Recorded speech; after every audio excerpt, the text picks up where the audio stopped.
It's my feel-good breakfast show.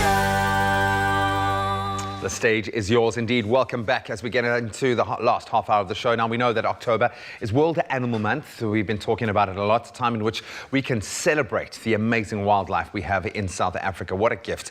And in celebration of this special month, Kutle headed back to her favorite reserve located in the Cradle of Humankind, the Rhino and Lion Nature Reserve.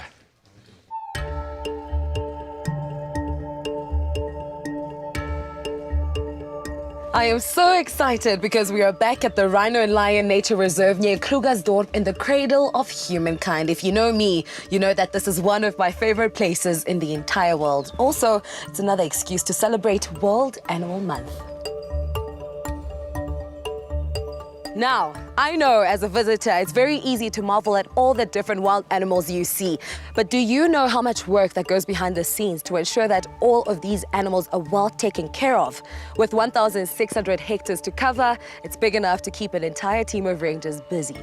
Hi, Gavin. Hi, how are you? I'm all good, thanks. How are you? I'm fine, thank you. I am so excited to be here now. Gavin Swart is one of the game rangers here at the Rhino and Lion Nature Reserve. He's going to let us in on what a typical day of a game ranger is like. I cannot wait to see you in action because I know one of the most unusual aspects of being a game ranger here at the Rhino and Lion Nature Reserve is predator feeding.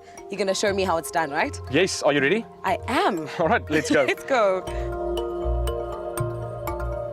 The game rangers do amazing work here at the game reserve. It's truly important because they ensure that the animals are well fed, that they are well taken care of, and they are prepped for vet visits. No one knows the animals better than the rangers themselves. Listen, do not judge me for being inside the car right now. It's the first time I'm this close to a cheetah. Gavin, are you not scared? I would understand it completely from an outsider's perspective. For us being able to do this every single day, for a certain amount of years, you get to know the animals. So that is the main communication between us and not getting eaten. At a safe distance, we'll present them the meat and we'll head off, not crossing any of those boundaries. And they like it raw, juicy, meaty, bloody. They will basically sniff the meat. If it is not good enough for them, they won't eat it. So it is cut every morning, fresh, brought up and fed to them immediately. Gavin, I would join you right now, but I am maintaining my distance and watching you, the professional, do your thing. Thank you for giving me this experience. I think this is the most I'll do for now. I can see them. This is a perfect view, by the way.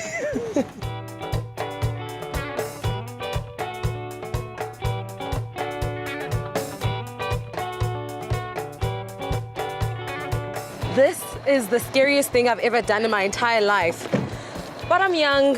Gavin is nice, and he asked me nicely to be his assistant for the day. So, why not? Stop it!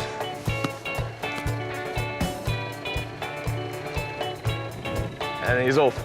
Just like that. Just like that, he literally came here for the meat. He knows when it's feeding time, and obviously, as you threw it, he's gonna take it, he's gonna go and eat peacefully. He actually, you know what? He reminds me of me. I just go into the kitchen, grab my food, and go straight to bed. Exactly. What more do you need? It took me a while, but I think I've gotten over my fear just a little bit, so I'm really excited to do this with you. That's wonderful news. Are you ready to go? Yes, please. Let's go. I don't think a lot of people would have guessed working with lions and cheetahs and all that, but my favorite animal would be the wild dogs. Wild dogs work so well together as a pack in hunting and also looking after their young. So probably overall a wonderful animal. Gavin, we are in your favorite place. We are with your favorite animals, the wild dogs. What's the one thing that you would like people to know about wild dogs? The main reason why they are endangered, they are so susceptible to pick up diseases from other animals in the wild. So wherever you go, you are extremely fortunate if you come across a wild dog in the wild. So for us having them here, it is always a privilege for people to come in and actually view these amazing animals that we have. So what we're going to do is we're going to grab the meat, we're going to just place it in this enclosure at the back, and then from there we're going to move off and allow them to come and grab their food.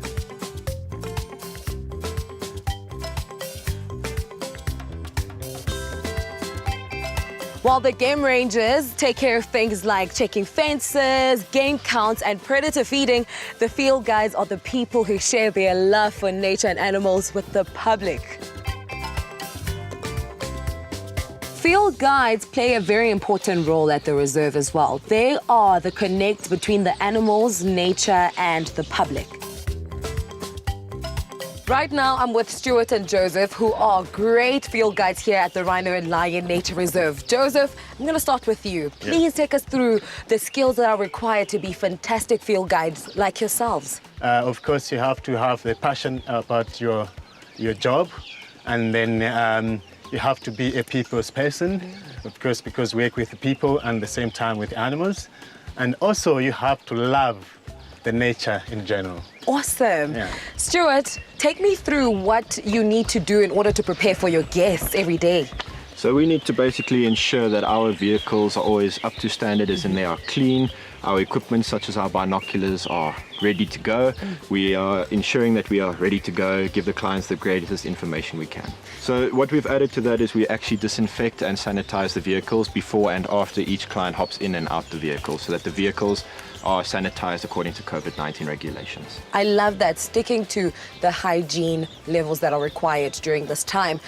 As a young person watching right now and who are aspiring to be just like you guys, great field guides, what is it that they have to study, or what training has to go into it? You have to study with a Field Guide Association of Southern Africa, which we call it FAGASA, and then you need to have your level 1 first aid, which helps you actually to look after your guest, and of course health and safety. It sounds like you have to be a wholesome person of sorts, you know, loving nature, loving people, enjoying teaching, because at the end of the day, it's also about educating people. And on that note, we are still celebrating World Animal Month. I have to ask you, what's your favorite animal? It's the eland. Eland is the largest antelope in Southern Africa.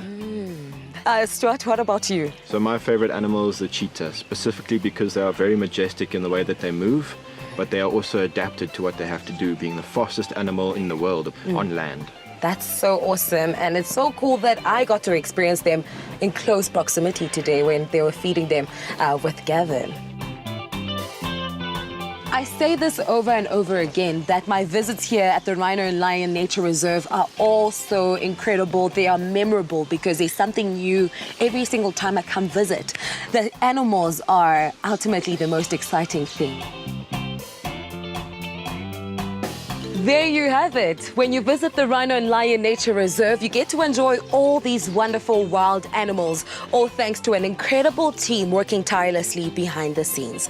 Now, from me to you, happy World Animal Month.